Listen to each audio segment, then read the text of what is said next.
I come in, sir? Please come. Good morning, sir. Good morning, sir. Please sit down. Thank you. What is your name? Sir, my name is Jayasree Pradhan. Ms. Jayasree, sit relaxed. Let your back touch the back of the chair. Please tell us about yourself. Sir, my name is Jayasree Pradhan. I have been born and raised in Darjeeling district. I have studied in Loreto Convent, Darjeeling, after which I pursued my legal education from Karnataka State Law University in Bangalore. Sir, I am also an avid reader, and I have also done I have played music from Trinity College, London, which was a correspondence course. I played the guitar, and sir, my first preference is the Indian Foreign Service. Did you go to London also, or it was only correspondence? So it was a correspondence course, and the examiner would come from London, but it was a correspondence course. You did not go to London? No, sir. Achha, tell me, what is so good about the British that they ruled over half of the world, according to you? You know, including India. It was a jewel in their crown. So I believe the reason why the Britishers were able to rule the world at the time was with respect to a lot of their commercial gains and also the Industrial Revolution that had taken place at the time, which had given them an edge over the others. So I believe that was one prominent aspect. The second aspect... How did that Industrial Revolution help them in ruling over others? I mean, that was their internal development. Yes, sir. Yeah? So I feel that the other reason also why the Britishers were able to rule the world, so to speak, was because of their company policy that the East India Company, for instance, was quite famous for its exploits. So what kind of East India Company came only to East India? It came only to this side, but they ruled other parts, South Africa also for that matter. Yes, sir. So there must be some other qualities in them. Can you... do you know? Can you think? Can you guess or anything? No. Sir, I can guess, sir. So probably it was because of their, I'm sorry, sir, I'd have to... Okay, it doesn't matter. You tell us the legacy of the British Raj in India, what all they left behind for us when they left. Sir, they left us the railways, for instance, which was started in 1853 itself. And so apart from that, even the civil services is some of the aspects that they used to follow. So in terms of infrastructure such as railways, post offices, and the institutions that they left us is something that comes to mind. Now tell me, West Bengal, Darjeeling, what are our problems with Bangladesh? So I believe that the problems with Bangladesh can be clubbed into a few categories. First is with respect to the political relationship that we have. We have a very good relationship with the ruling party currently, but that could also change because of the other party. I said problems only, yes, sir. Ms. Jayasree. Yes, no, sir. Not good things, yeah. So, but I mean, because we only have good relations with one particular party, where if there's a chance that the other political party comes to power, then it could create a rift. But apart from that, sir, I'm sorry. You mean we have good relations only with one political party there? So currently we do have good relationships with... parties don't, countries don't work like that. Yes, they naturally work with the political party in yes, power, but they have good relations with other parties also. Yes, anyway, so apart from that, we also have water sharing issues, especially with respect to the Teesta River. And we have a few water agreements with them. But with respect to water sharing issues, that is one. Apart from that, what is the issue? So the Teesta River, for instance, because we are the higher riparian state, and we get the higher flow and higher water issues coming with respect to Teesta. They want more share with terms of Teesta River. Apart from that, sir, the refugee crisis is another problem that... Refugee? Yes, which refugees? So refugees from Bangladesh generally that are there. Refugees for what? I mean, Bangladesh is an independent country. Yes, sir. So they don't have any refugees which come to us. So, but we do have a migrant crisis that usually there's a huge influx of Bangladeshis. So that is a different matter, Yes, but sir. they're not refugees. Right, sir. I sorry. thought you were referring to Rohingya refugees. Okay, what else? Anything else? So those two come to mind at the moment. My last question is about your personal development books. Which is the last book you read and how did you benefit? So the last book that I read was The Courage to be Disliked by Courage to be? The Courage to be Disliked. Okay. And the way I benefited from it is there was a very novel idea called separation of tasks there. And what it said is that what we need to do is we need to give our best. And if we worry about what other people think of us, then we won't be able to put our best foot forward. And that is what it means to have the courage to be disliked. So that is how I benefited from it. And who wrote this book? So it was written by Ichiro Kishimo and Fukitami Koga, they are Japanese people. So. Thank you. Yes, Jayasree, don't you feel cold? no, sir, I'm from Darjeeling, so actually I am not feeling cold at the moment. I never knew that just because you live in the hills you got immunity from cold. No, sir, but you do get used to it after a point. Okay. Well, I lived in the hills all my life, but I still feel cold here. Anyway, tell me, you would like to go to the foreign service, Yes, sir. right? Why you? So, a couple of reasons. First of all, I do have an interest in international relations and diplomacy. I think it's a very exciting job, and that is something I would like to pursue. Apart from that, sir, I would say that there are also very healthy role models because if we look at the first female Foreign Secretary of India, Ms. Jokila Iyer, she was from Darjeeling and she studied in my school itself. So for those reasons, I would say. And so thirdly, I would also like to put forward the idea that it would be one of the greatest honors to be able to represent my country in a foreign country. Do you take interest in what is happening around in the foreign countries or relations with other countries? Right? Tell us something about our currently whatever relations we have with our neighbors. So I believe that with our neighbors there are multiple fronts. With respect to Myanmar, for instance, we have the recent free movement regime that is being stopped. The recent Ministry of Home Affairs has said that we will stop the free movement regime. When it comes to Maldives, there is another problem. There is a problem there with respect to the current India Out campaign that had happened, but it is being resolved through backdoor channels of diplomacy. When it comes to Nepal, we have recently given them aid when it comes to the 2015 earthquake that had happened in Nepal. In Bhutan, we have a very long-standing friendship. There have been issues with respect to Doklam and with respect to Chinese influence, but we are taking care of that. With respect to China, we have a few border disputes and a few territorial disputes. And with respect to Pakistan, there is the issue of terrorism as well. What is the BRI? So BRI is China's Belt and Road Initiative, and what it does is it tries to replicate the old the silk route that China had, and it tries to connect various continents with China. And one of the contentious things about the BRI, which can be the land BRI as well as There is some BRI. controversy in Nepal Yes. with relation to BRI. What is it about? So, It is in the paper these days. Something to do with BRI. so specifically with Nepal, I'm not being able to recall at the moment, sir. It's close to your place, some place in Nepal. Something relating to Pokhara. What is the issue? I'm so sorry, sir. I would have to read more about it. Okay, you follow Pakistani elections? Yes, sir. What is the situation there? So currently, recently the results were announced, and actually Imran Khan was Imran Khan had a majority vote there, despite him being jailed for a couple of factors, and so that is the situation at the moment. But his party has been de-recognized. So Yes. how can you say he has a majority? So according to the votes, according to the poll numbers that have come out, he has gotten a majority at the moment. But as you, but sir, it is true that his party has been No, but beta, de-recognized. his party doesn't exist. Yes, sir. There is no, that party is not on the ballot paper. Yes, So sir. how do you say he has a majority? So because it was not just him, but also the other members. So I'm so sorry. I have to Right. learn more about that. No, you see, there is a great demand generally for reservation for various castes, communities.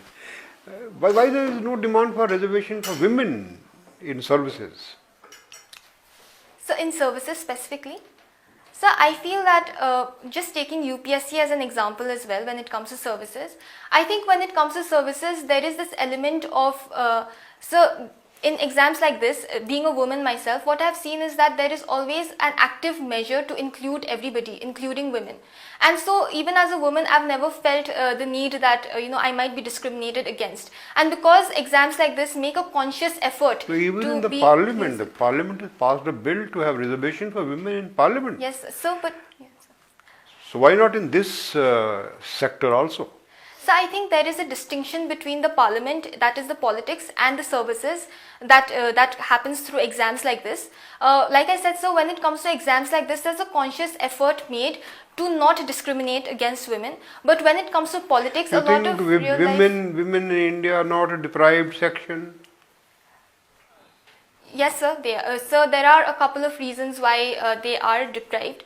But so when it comes to merit, especially in meritorious exams, so I would say that reservation is not necessary. As that would be my opinion. When it comes to merit-based exams, when it comes to politics, on the other hand, because a lot of factors are at play that are invisible, such as the dual burden of women that they face. Thank in you. that case, it becomes Thank you. important. Ms. Jayasree Pradhan, Yes, sir. as you mentioned, the foreign service is your first preference. What qualities do you have which make you suitable for the foreign service? So I would say that the first quality that I have is probably the ability to communicate, because I don't think that I have issues with communication. That is one.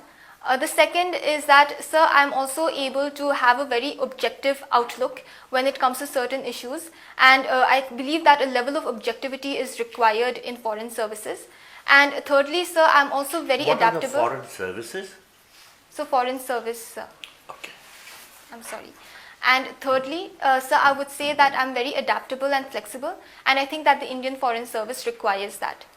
All right. Now, a little while back, you were talking of terrorism from Pakistan. Yes, sir. Can you tell me some of the major terrorist attacks which Pakistani non-state actors have carried out against India? Yes, sir. So coming to the 2008 attack, the 26/11 attack that was carried out by Lashkar-e-Taiba, that is one. Second, we also had the Jaish-e-Mohammed attacks in the Pulwama region in 2019. So those two are the first that comes to mind. And recently, we are also having a crisis in the Rajouri-Punj area. Now, Lashkar-e-Taiba had also carried out another major attack. Can you tell me which one was that? Let me remind you the year. It was 2001. 2001. Yes, sir. So are you talking? So is it the US based? Beg your pardon? I'm sorry, sir. What does the US base? Does the US have a base in India? No, sir. I'm so sorry, sir. I thought you were talking about September attacks, that the Twin Tower attack that happened. I'm talking about here in India, Okay. Lashkar-e-Taiba. You cannot tell me which was the attack in 2001? I'm sorry, sir. Okay, let's come back to the Jaish-e-Mohammed. The Jaish-e-Mohammed, you said, carried out the Pulwama attack. But in 2016, they had also carried out two other major attacks. Which were those? I think you don't know. Now, who heads the Lashkar-e-Taiba? Sir, is it Hafiz Saeed, sir? Don't ask I'm me. sorry, sir. I'm You're sorry. not sure. And who heads the Jaish-e-Mohammed? I'm sorry, sir. You I'm don't not know. sure. All right. Now, you said you like to follow international affairs and you're objective. Tell me three important news items pertaining to international affairs from today's papers. From today's paper. So the first news was with respect to the recent Pakistan elections that had happened. That was the first news. What was the news?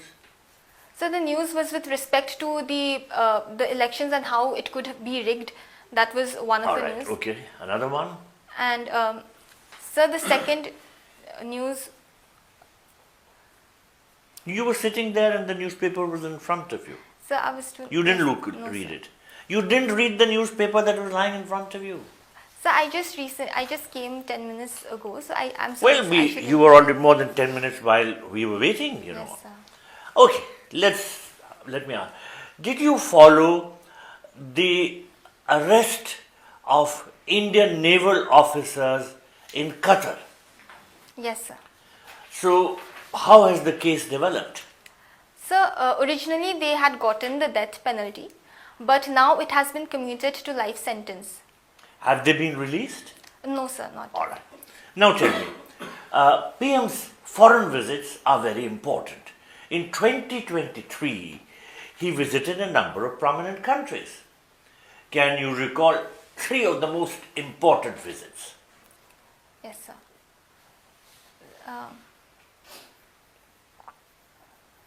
So I believe that in 2023 he visited France. Yes. He visited France. What was the occasion? So the Bastille. Bastille. Okay.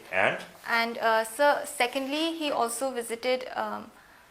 let's move on. You have also been the president of.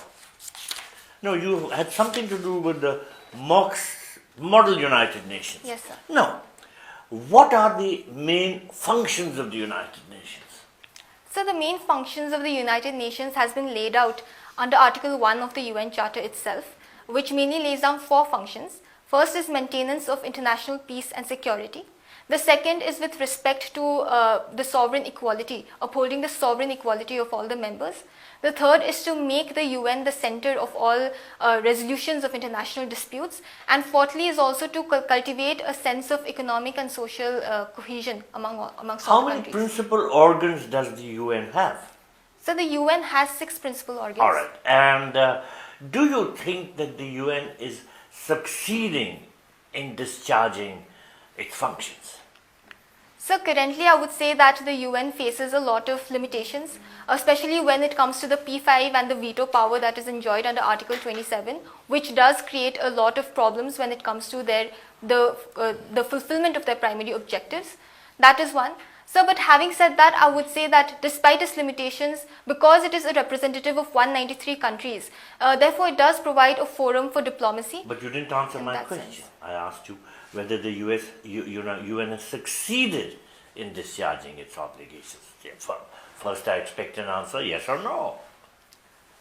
So the reason why I did not give a straight yes or no is because I think so it's a very complicated question to answer in a straight yes or no, because there are gray areas. If the number one function of the United Nations is maintaining international peace and security, and it has not been able to stop the Israel-Hamas war, which has been going on for more than 5 months, Yes.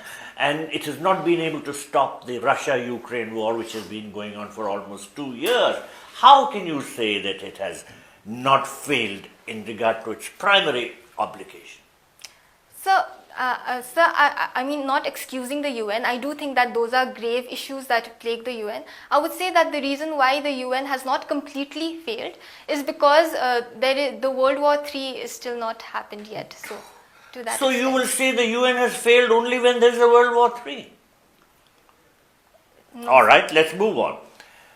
When you join the Foreign Service, you will be given a language, a foreign language to study. Yes, sir. You will have an option. Which language will you choose? So I would pick the language of French because it is one of the main languages of the UN as well. All right. Now, you would be sent to one of the French-speaking countries. Where would you like to go? So I would definitely like to go to the main country, France. Tell or me 5 cities in France which you would like to visit during your posting there. So the first is, of course, Paris. After that, sir, there is also this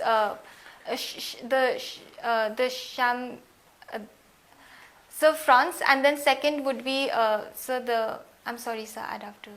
And you want to go, you're choosing a place which you know so little about. All right, thank you. Yeah, Ms. Jayasree, Yes, sir. tell me,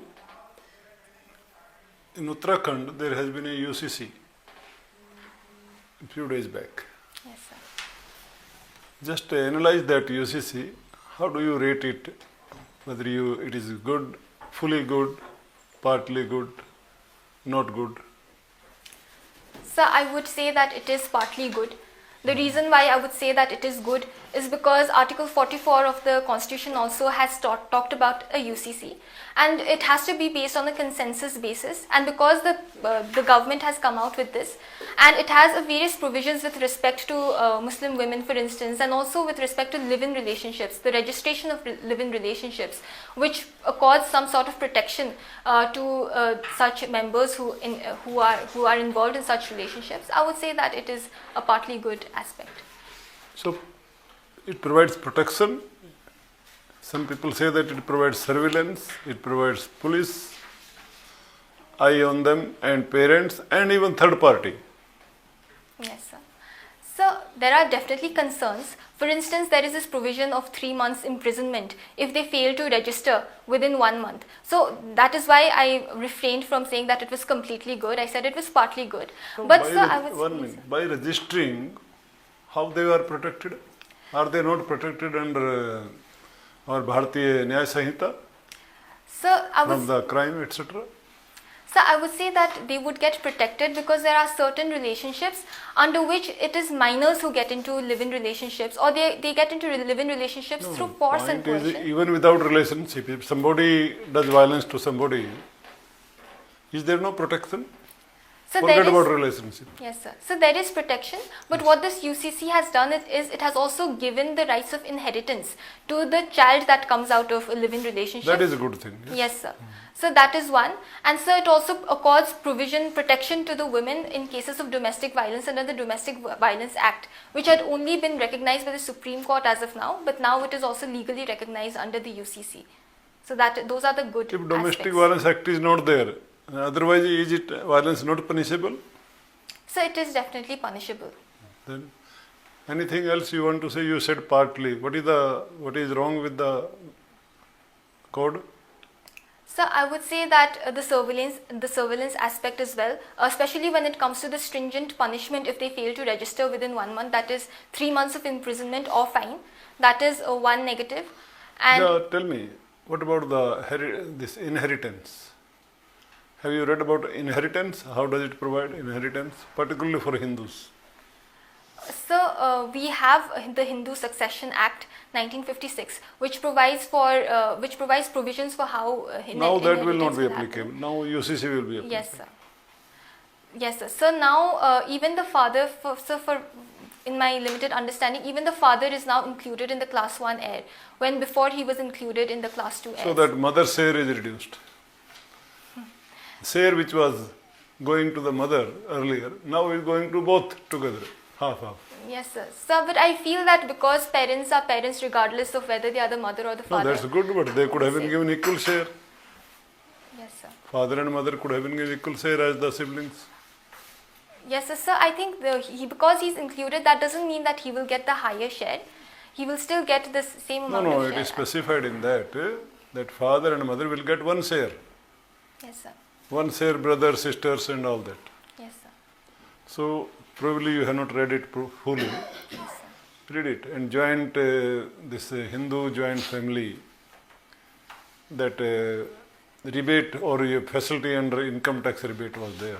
That is also gone. Yes, sir. Anyhow, how can we make India more democratic? So the first thing we need to do is we need to increase the voter turnout ratio, because currently we only have 67% voter turnout ratio. So we definitely need to work on that. The second thing we need to do is with respect to media. We need more free media in our country, and we need less surveillance. Free media, you mean to say now media is not free? So that is not what I mean. What I mean is that there are certain concerns with certain media members that they could have political biases, and that they focus too much on TRP. So that could be one of. So what can be done with that? So with respect to media, I believe what has to be done is there needs to be proper transparency in terms of their funding as well, because Okay, I'll give you a suggestion regarding media. You just comment on that. The media houses, should not be allowed to do any other business. If they do media, they should media only. What do Sir, you I feel that that is a sound policy because that is a policy that is also followed in other jobs, be it the corporate affairs or be it government service, and because it ensures that you are completely But then independent. your Article 19, it says that freedom of any profession. Yes, sir. Sir, but the right under Article 19 is not absolute. That is why, sir, even under the Indian Contracts But Act, those exemptions are not applicable here. On what ground you will ask them not to do any other thing? sir, but I believe that even under laws and under contracts also, when, for instance, we have a provision in the Indian Contract Act where even though any contract that restricts profession is invalid. Okay, because time is also limited. Tell me, what is the, in short, what is the status of that autonomy of Darjeeling? It was in news long back. Yes, sir. What is the present position? So currently now there is the Gorkhaland Territorial Administration that has been set up, and this body oversees the administration, and the West Bengal government has also given a grant of about, I think, 650 Working smoothly, crores. there is no problem in that? At present, no grievances? Yes, sir. So at present I would say that it is working smoothly. Okay. Last question is, 3 ecological services which forest provide. Just name the services. So one is conservation. So second is Conservation of what? conservation of the environment in general. Okay. So second is with respect to providing a lot of facilities to humans and to the nature. And so third is aesthetic appeal of forest. Okay. Thank you. Thank you so much, Ms. Jayasree. Our discussion with you is over. Kindly wait outside for a few minutes. We will call you for a feedback. Thank you, sir. Thank you.